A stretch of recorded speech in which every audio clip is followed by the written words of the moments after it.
27절 말씀입니다.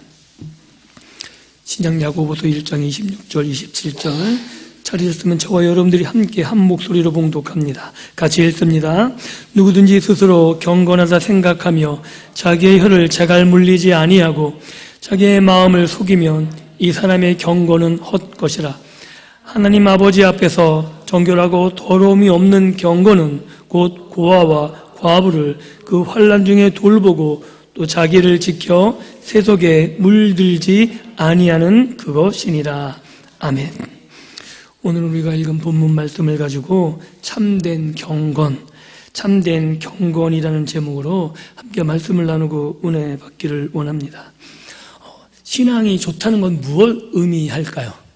혹시 그런 말 들어보셨습니까? 권사님, 지사님 정말 신앙생활 잘하고 계십니다. 어떤 사람이 잘하는 걸까요? 어떻게 생각하십니까?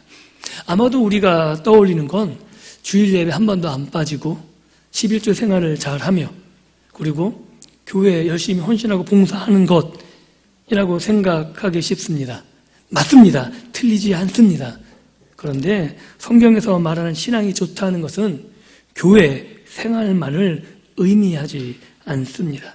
왜냐하면 신앙생활이라는 것은 교회 생활을 넘어 모든 시간과 모든 공간과 모든 관계를 다 포함하는 진짜 삶의 영역의 문제이기 때문인 거죠. 오늘 이 자리에 모여서 우리가 예배합니다. 왜 모이셨습니까? 원래 모여서 예배하는 날이기 때문에 모이신 겁니까? 아니면 저보기 위해서 모이셨습니까? 사인해 드릴까요? 우리가 모여서 예배하는 이유가 있는 거죠. 모여서 예배하는 이유는 흩어지기 위해서 모이는 겁니다. 이 사실을 분명히 알고 계셨으면 좋겠습니다. 우리가 모여서 기도하고 우리가 모여서 말씀을 듣는 것, 이것은 흩어져 나가서 우리가 들은 말씀대로 살기 위해서 우리가 기도한 그대로 하나님의 능력을 힘입어서 예수 그리스도의 제자로 하나님의 백성으로 이 땅에 나가 살기 위해서, 이것이 우리 힘으로 안 되기 때문에, 이것이 내 뜻과 내가 배운 경험으로 안 되기 때문에 하나님이 주신 말씀으로 하나님의 도우신 능력으로 가능하기 때문에 우리가 이 시간 모이는 겁니다. 그래서 우리가 모여 예배하는 이유를 분명히 알고 있어야 되는 거죠. 하나님이 아브라함을 부르셨습니다. 왜 부르셨죠? 보내기 위해서 부르셨습니다. 어디로 보내요? 열방을 향해서요. 우리는 자꾸 오해하는 게 이스라엘 선민이라고 하는데 아니에요. 이스라엘은 선민이 아닙니다. 이스라엘은 샘플이에요. 어떤 샘플이요? 이렇게 하나님이 선택하고 이렇게 하나님이 복 주기 위해서 하나님이 정말 열방을 어떻게 사랑하시는지. 아브라함 보세요. 제가 천국 가면 아브라함 볼 낯이 없어요. 왜냐하면 아브라함 험담을 많이 하거든요. 설교 때. 아브라함 잘난 거 찾아보십시오. 성경에 있나? 이삭을 바친 사건에는 별반 우리하고 다르게 전혀 없습니다. 안 그런가요? 저는 청년들에게 당당하게 이야기할 수 있습니다. 아브라함 사랑 같은 남자 절대 얻지 말라고. 왜요? 아내 팔아먹었잖아요. 자기 아내를 앞세우는 남자 뭐가 좋아요? 그래서 우리는 아브라함이 어떤 사람인지 관심이 별로 없어요. 성경에는 아브라함을 통해서 하나님이 어떻게 일하시는가를 보라는 거죠. 그리고 그렇게 아브라함을 하나님이 복 주시기 위해서 훈련시키듯이 그 복이 누구에게 흘러가는가를 보라고 우리에게 요구하고 있냐 하면 그 복이 아브라함과 그 후손에게만이 아니라 열방을 향해서 가고 있는 거죠. 그 전체 내용이 구약 성경입니다. 그래서 우리가 성경을 보게 되면 하나님이 한 사람을 택해서 그 후손을 가지고 열방을 한 민족을 만드시며 그 이스라엘, 정말 어리석고 정말 하나님이 배역하기를 그치지 아니하는 그 어리석은 민족, 그 민족을 통해서 하나님이 열방을 향해서 어떻게 일하고 계시는지를 적나라하게 볼 수 있는 것이 구약 성경인 것이죠. 그래서 우리가 분명히 알아야 되는 것, 이것은 하나님이 아브라함을 택한 것도 열방을 위해서, 열방을 향해서 하나님의 사랑이 어떤 것인지 알게 하기 위해서 불렀듯이 오늘 우리도 모여 예배하는 것, 이것은 단지 우리만이 아니라 하나님이 나에게 사랑을 베푸는 그것만이 아니라 나를 통해 내 가정과 내 이웃과 내가 가는 그곳에서 하나님이 어떻게 일하시는가를 보이기 위해서 내가 그것을 깨달아 알아야만 하나님이 나를 통해 일하시니까, 그래서 우리가 모여서 예배하고 하나님의 말씀을 듣고 그 말씀을 담아서 우리가 세상에 나가는 겁니다. 그래서 우리가 모여 예배하는 거죠. 그래서 신앙생활이라는 것은 기본적으로 교회에 모여서 우리가 말씀을 듣고 우리가 하나님을 섬기며 예배하는 그것이 기본 바탕이 되어서, 그렇기 때문에 주일날 빠지시면 안 되는 거예요. 주일이 전부가 아니기 때문에, 주일이 기본이기 때문에 반드시 나오셔야 되는 거죠. 11조가 기본이기 때문에 하셔야 된다는 거예요. 11조가 끝났다, 이제 내가 했으니까, 이게 아니에요. 11조는 이 모든 것이 하나님 것입니다. 내가 돈으로 사는 것이 아니라 하나님께서 주시는 것, 하나님의 은혜로 내가 이 땅을 살아갑니다 라는 기본, 하나님을 내가 인정하는 거죠. 그것이 바탕이 되어서 내가 일주일 동안 내가 살아가는 삶에 드러나는 겁니다. 그것을 우리가 보통 말하는 삶의 열매라는 거죠. 삶의 예배라고 말하는 거예요. 그런데 우리가 삶의 예배를 말할 때 조심해야 되는 거예요.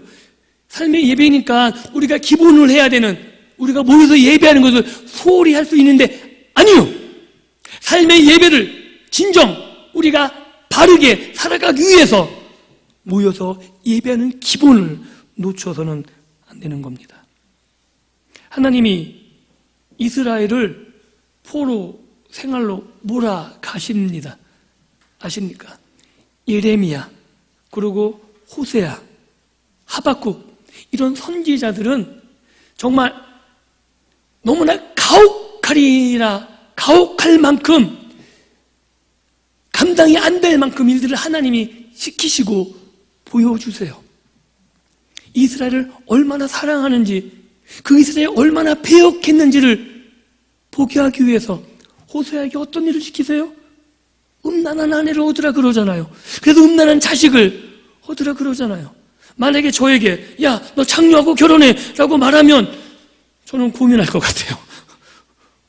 하나님, 이런 게 어디 있어요? 하박국 같은 경우는 하나님이 이스라엘에게 심판하는 것을 위해서 하나님이 얼마나 배역한 이스라엘을, 그러나 그 이스라엘을 향해서 더 큰 계획을 갖고 있음을 보여주기 위해서 하나님이 자기가 사랑하는 조국 이스라엘이 멸망당하는 환상을 보여주세요. 처참하게 여자들이 죽어가며 가족이 파탄내며 온 이스라엘이 폐허가 되는 그 광경을 목도하면서 하박국은 찬양해요. 무화과 나무가, 포도나무가, 내 양이 다 없어질지라도 나의 하나님을 위해서, 그 구원의 하나님을 인해서 내가 찬양하겠다는 그 찬양을 부르기 위해서 하박국은 너무나 끔찍한 광경을 목도합니다.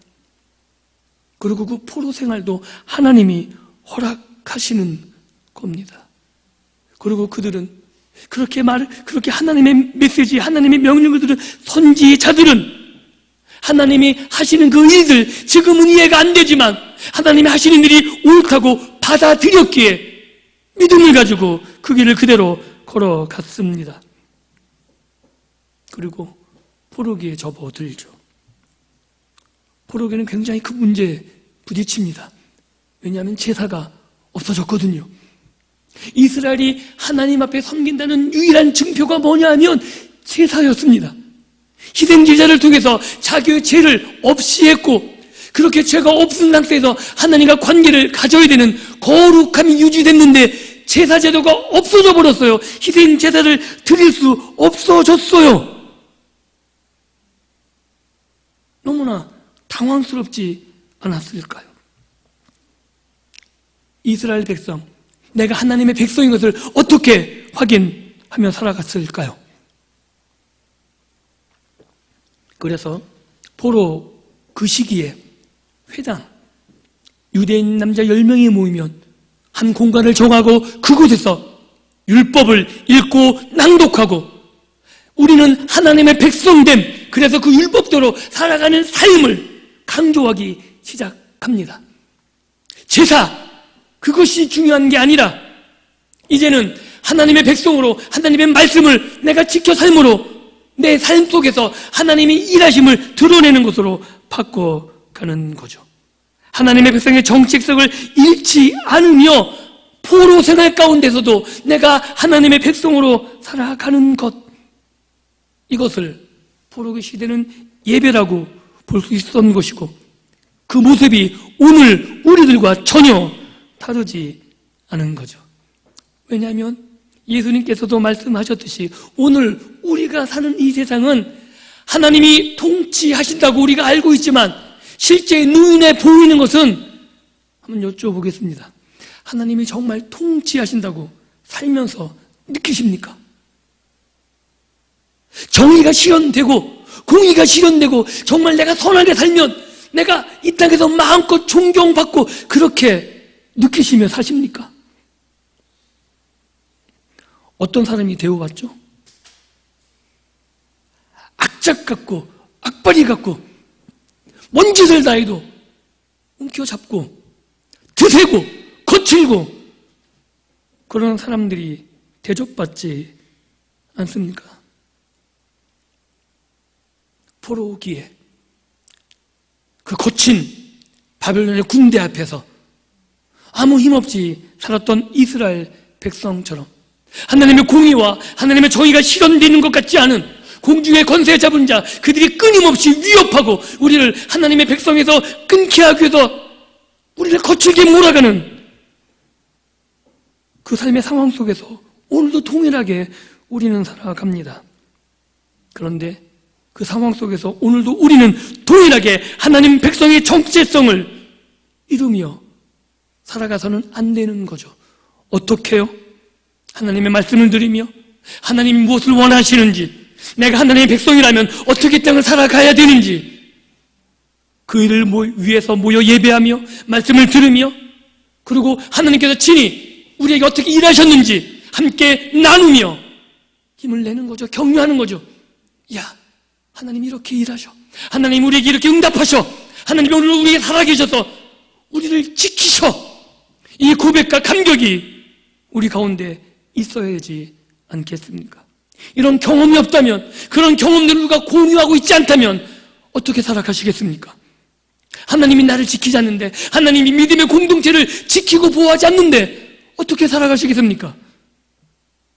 우리가 이 험한 세상 속에서 믿음을 잃지 않는 이유, 내가 교회에 나오고 예배하며 내가 손해를 감당할 수 있는 그 유일한 이유는 하나님이 살아계시고 그 하나님 우리를 지키실 뿐만 아니라 우리를 위해서 예배하신 그것이 있고 그것이 가장 좋은 것이며 우리가 그것을 향해 달려가는 그 사실이 옳고 그리고 하나님이 그 길 가는 끝까지 우리를 지키고 보호하심을 믿기 때문이 아닙니까?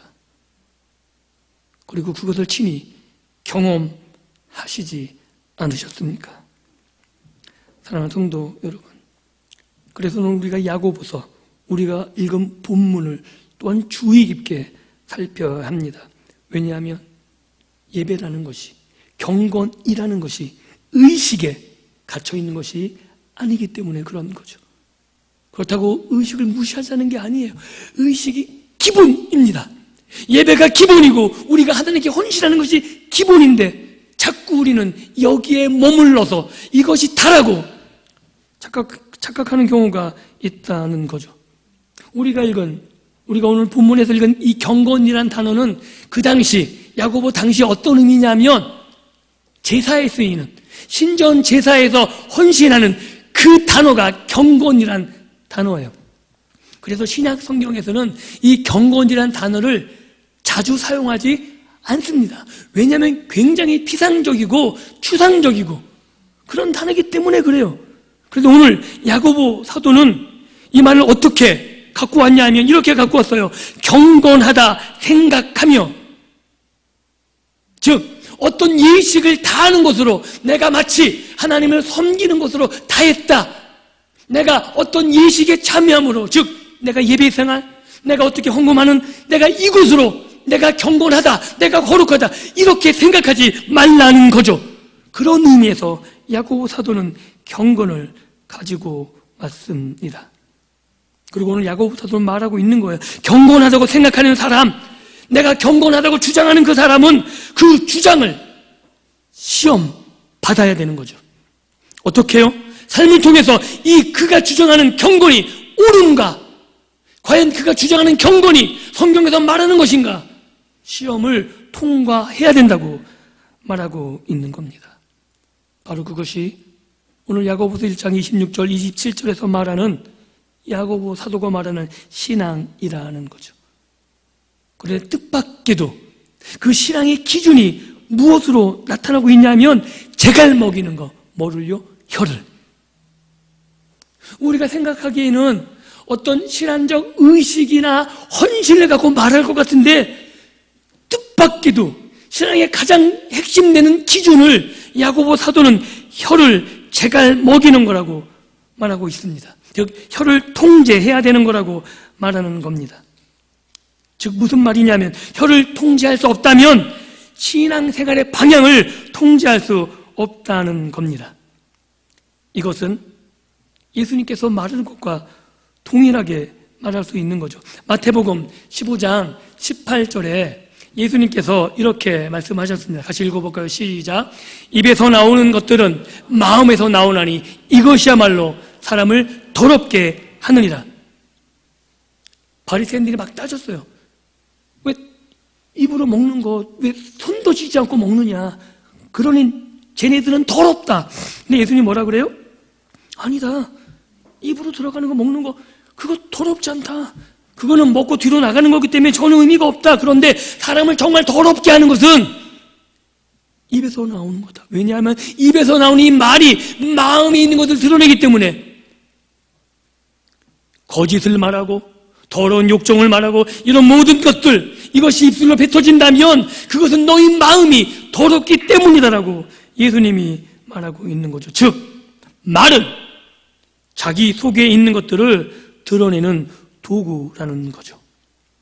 그래서 아무리 신앙생활이 좋아 보여도 말이 그것을 뒷받침하지 못한다면, 말까지 동일하게 선하지 않는다면, 말도 정의롭지 않다면 그 사람은 거짓된 사람이다 라고 성경은 분명하게 말하고 있는 겁니다. 그래서 정말 독특한 논리를 야고보 사도는 쓰고 있습니다. 혀를 재갈 물리지 아니하고 자기 마음을 속이면, 말을 성경의 표현이니까 그대로 쓰겠습니다. 말이 더러우면 자기를 속이는 거라 그럽니다. 이게 무슨 의미냐면 내가 하는 행동들이 사람들에게 좋게 보이면 내가 괜찮다고 생각할 수 있다는 거죠. 그래서 우리는 말에 조심해야 되는데 사람 있을 때만 말에 조심할 뿐만 아니라 내가 어떤 상황에서도 내 말을 통제할 수 있어야 되는 거죠. 즉 이것은 내가 입을 다물라 이런 정도에 그치는 것이 아니라 마음을 다스리란 말을 하고 있는 거예요. 왜냐하면 말은 무엇의 도구라고요? 마음의 도구요. 그래서 내 마음이 다스려지지 않으면 내가 말로써 표현하는 거예요. 내가 누구를 사랑한다 하는데 실제로 사랑하지 않으면 말이 어떻게 돼요? 미움의 말을 하게 된다는 거죠. 그래서 내가 사랑한다고 말하면 말로도 어떤 상황에서도 혼자 있을 때에도 그 사람을 사랑하는 말을 해야 되고 그 사람을 축복하는 기도를 해야 되는 것이고 성경에서 말하고 있는 겁니다. 그래서 우리가 야고보 사도가 말하는 것, 내 마음을 속이지 않기 위해서 내가 말을 내 마음에서 진정 우러날 수 있도록 우리를 다스릴 수 있어야 된다라고 말하고 있습니다. 이게 왜 중요하냐면 우리가 계속 살펴보았듯이 우리 마음에 뭐가 심겨져 있냐면 말씀이 심겨져 있기 때문에 그렇습니다. 우리 마음에 심겨진 그 말씀, 그 자유하는 율법이 우리 안에 심겨져 있는데 우리가 어떻게 오해하냐면 말씀이 심겨졌고 자유하는 율법을 가졌으니까 이제 난 됐다. 내가 하는 어떤 행동도 괜찮다. 남이 상처받든 말든 내가 옳은 말을 하면 되고. 아니요, 그렇지 않다는 거예요. 말을 가려해야 되는 거죠. 아무리 옳은 말도 상대방의 상처가 되지 않도록 그를 세우며 그를 일으키며 정말 그 사람을 사랑하는 마음으로 세워가야 되는 거예요. 신앙생활이라는 게 그래서 어렵습니다. 옳은 말도 옳기 때문에 마음껏 해서는 안 되는 거죠. 그 사람을 정죄하지 않게, 그 사람이 상처돼서 낙담하지 않게. 그래서 말하는 게 얼마나 어려운지 모릅니다. 경험해 보셨죠? 옳은 말 하는 사람 좋아하십니까? 어떠세요? 정남이 떨어지지 않으세요? 그런데 옳은 말을 정말 지혜롭게 하면 그 사람은 평생 함께 가야 될 친구가 될 수 있죠. 그 사람이 얼마나 좋은지 몰라요. 왜냐하면 그가 하는 말이 뭔지 알아요. 그런데 내가 상처되지 않게끔 얼마나 잘 비유로, 그리고 다른 사람들도 상처되지 않게 그 하는 말을 보면서 참 지혜롭다라고 말할 수 있는 거죠. 그런 사람처럼 우리 마음에 심겨진 말씀, 그 말씀이 우리를 자유롭게 하지만 그 자유를 가지고 책임을 다하는 그 삶으로 나아가야 되는 거죠. 그래서 나 때문에, 내가 옳기 때문에 사람들이 상처받는 것, 그것을 넘어서서 나 때문에 사람들이 치유받게 되어지는, 그리고 죄에서 돌이켜지는, 이것이 공동체 안에서 이루어져야 된다고 야고보 사도는 말하고 있는 것이고, 그것이 뭐로 가능하냐? 말로 가능하다는 거죠. 그런데 그런 말을 하기 위해서 먼저 무엇을 다스려야 된다고요? 마음이요.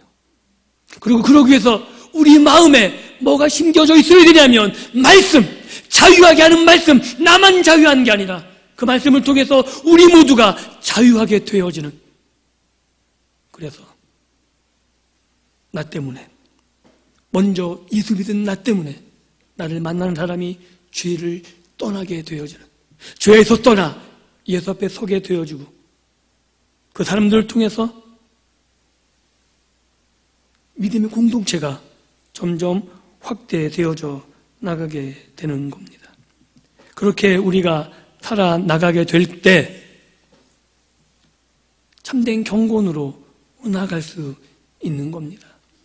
그래서 야고보 사도는 참된 경건을 의식으로 연결시키지 않습니다. 27절에 이렇게 기록하고 있죠. 하나님 아버지 앞에서 참된 정결하고 더러움이 없는 경건은 고아와 과부를 지키는 것, 고아와 과부를 그 환난 중에 돌보는 것, 이게 경건이라 그래요. 그리고 새 속에 물들지 않는 것이 경건이라 그럽니다.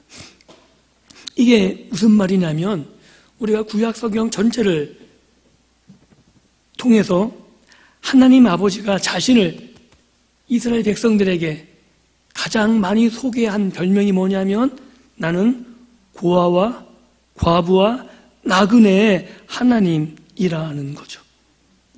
이게 계속 강조되어져 있습니다. 이게 뭐냐면 하나님은 사랑과 긍휼의 하나님이라는 거죠.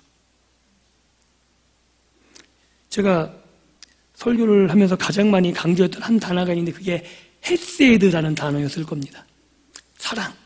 근데 그냥 사랑이 아니고 감정적인 사랑이 아니고 언약에, 하나님이 언약에 바탕을 둔 하나님의 언약적 사랑, 하나님이 언약 때문에 성실하시고 인자하시고 신실하신 그 사랑을 구약에서는 헤세드라는 단어를 사용해서 말하는 거죠. 이 사랑은 어떤 사랑이냐면 자격 없는 사람에게 은혜를 베푸셔서 그 사랑을 받게 하시는 사랑, 이것을 헤세드라 그럽니다. 이스라엘이 받을 자격이 있었나요? 아니, 이스라엘 또는 아브라함만 볼까요? 아브라함이 하나님의 사랑을, 하나님의 선택을 받을 만한 사람이었을까요? 아니요. 우리가 고고학적으로 거의 모든 학자들이 다 동일하게 인정하는 게 뭐냐면 아브라함은 그 당시 갈대아 우르에서 우상을 섬겼던 우상을 업으로 우상을 만드는 업을 삼았던 사람이라고 거의 인정을 해요. 하나님을 모르는 정도가 아니라 하나님의 사랑을 받을 자격이 없는 거죠. 이삭이나 야곱, 요셉, 그 어떤 사람도 하나님의 사랑을 받을 자격이 있었을까요? 이스라엘의 가장 유명한 왕 다윗, 하나님의 세대를 받을 자격이, 사랑을 받을 자격이 있었나요? 아니요. 하나님이 목동에서 왕으로 세웠는데 자기의 사랑스러운 충직한 부하를 지정살인시키잖아요. 그럼 여기 있는 저는 어떨까요? 예배하는 우리들은 어떨까요? 자격이 있어서 이곳에 나와 앉아 계십니까?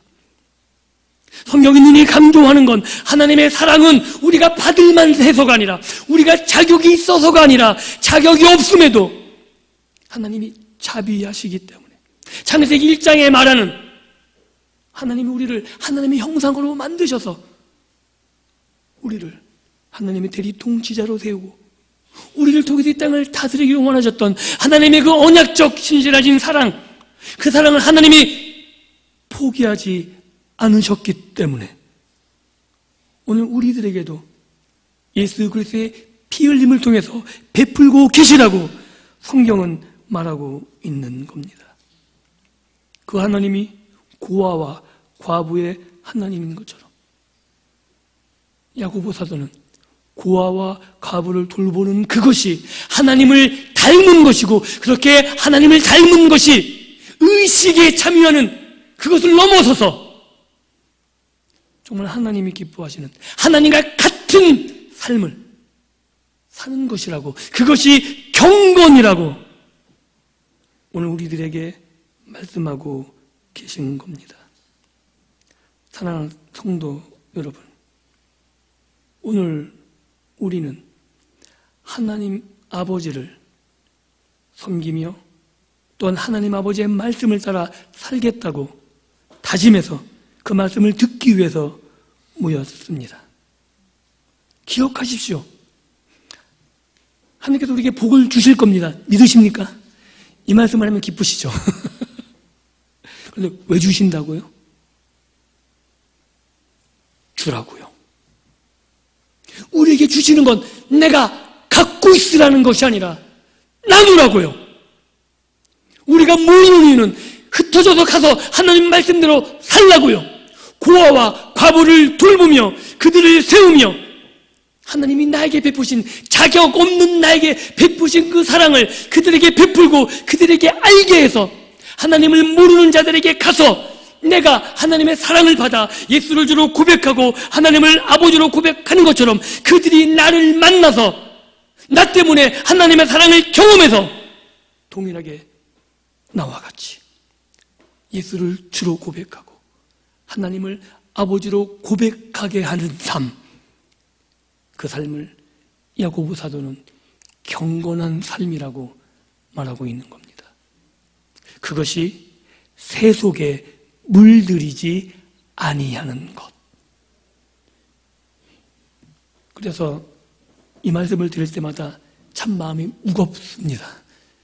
왜냐하면 새 속에 물들이지 않는다는 것, 이것이 우리에게 큰 어려움이고 난관이기 때문에 그렇습니다.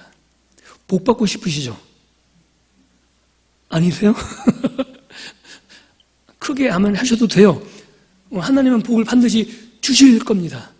그러나 그 복이 흘러 넘쳐갈 때 더 갖겠다고 가둬두지는 마십시오. 그리고 하나님이 나를 통해 일하실 때 하나님께서 더 많은 사람들에게 어떻게 복을 주시는가 경험하며 감격해야지, 질투하지 마십시오. 하나님, 쟤는 저렇게 나 때문에 잘 됐는데 나는 왜 이 모양이에요? 그러지 마세요. 하나님 더 큰 것을 예비하실 줄 믿습니다. 그것이 우리가 바라는 것이 아닐지라도 하나님이 여러분들을 놓아두지는 않으세요. 하나님이 얼마나 사랑하시는지, 얼마나 우리를 대접하고 존귀하게 여기시는지 그 하나님의 사랑을 깨달아 할 수 있기를 주님의 이름으로 축복합니다. 그렇게 될 때 세속에 물들이지 않는 거예요. 그게 질투가 나고 그게 부러우면 어떻게 돼요? 세속의 팔을 담그게 돼요. 하나님, 그렇게라도 하나님, 내가 그거 아니면 못 살겠는데, 아니요, 그거 아니어도 살 수 있습니다. 하나님이 우리에게 원하시는 건 하나님 앞에 자기 자신이 어떤 존재인지를 알며 나 같은 존재를 하나님이 끝까지 사랑하셔서 나를 통해 오늘도 무슨 일을 하기를 원하시는지, 그리고 나를 통해 하나님이 놀라운 일을 하고 계심을 깨닫는 것입니다. 그리고 이것이 가능한 이유가 뭐냐 하면 나만 하는 게 아니기 때문이죠. 여러분들 자녀 키워보셨죠? 자녀들이 어릴 때 뭐 이렇게 해보라고 하면서 뒤에서 보면서 애가 뭐 잘못하고 위험하면 다 잡아주시잖아요. 그죠? 그런데 애는 전부 다 지가 한 줄 알잖아요. 그래서 맨날 싸워요. 엄마는 해준 게 하나도 없다고. 다 해줬는데, 그죠? 이 영상으로 다 찍어놔야 돼요. 딴 말 못하게. 하나님이 그러실 것 같아요. 정말 우리에게 다 해주셨거든요. 아들까지 주실 정도로 다 해주셨는데, 그리고 우리 안에 성령을 주셔서, 내 안에 성령까지 허락해 주셔서 내 힘으로 안 될 때 성령께서 앞서 나가시고 우리를 말씀으로 인도하시고, 또한 내가 감당할 수 없을 때 내 안에 능력 있는 분이 친히 나와 함께 일하시는 그 모습을 우리가 경험하며 살게 될 것입니다. 그러기에 이렇게 저는 여러분들에게 부탁할 수 있는 겁니다. 경건하게 사십시오. 손해볼지라도 믿음으로 사십시오. 이것이 여러분의 의지와 능력으로만 되는 것이 아니라 여러분과 함께 하시는 예수 그리스도가 계시고 여러분 안에 계신 성령님이 여러분보다 앞서 일하실 것이기 때문에 저는 여러분들에게 감히 요청드립니다. 참되게 고와 가부를 돌보시며 세속에 물들이지 않는 경건한 삶을 살아가십시오. 그리고 그 삶을 이루어서 여러분 때문에 수많은 영혼들이 하나님 앞에 돌아오는, 여러분 가정이 경건한 삶을 살게 되어지고 여러분 가정이 믿음의 반석 위에 든든하게 세워지며 여러분을 만나는 사람들이 여러분 한 명 한 명 때문에 하나님의 사랑을 경험하게 되어지는, 세상에서 경험할 수 없는 그 사랑을 가지고 하나님께 돌아와 정말 예수 그리스도를 주로 고백하는 그 놀라운 광경들을 경험하며 살아갈 수 있기를 주님의 이름으로 축복합니다. 그 삶이 정말 하나님이 기뻐하는 삶이 되는 것이고 하나님이 우리들을 통해서 영광 받으시는 삶이 될 것입니다. 말씀을 맺겠습니다. 우리 마음에 하나님께서 말씀을 심겨 주셨습니다. 우리 마음에 심겨진 그 말씀은 우리를 자유롭게 하는 율법입니다.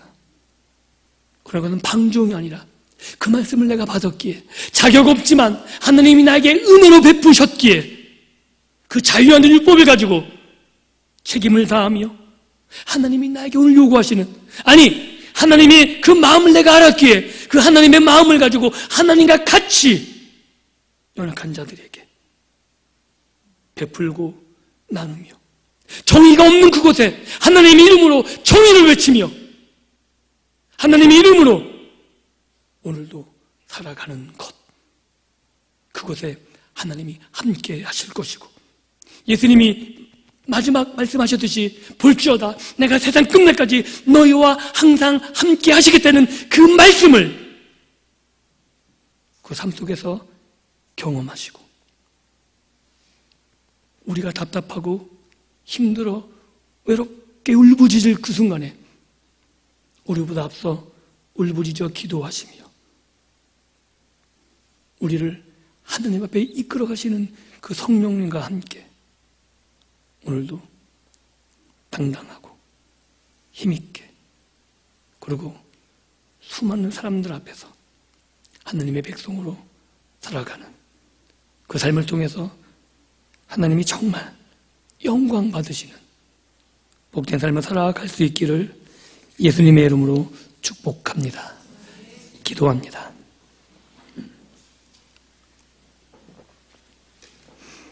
하나님,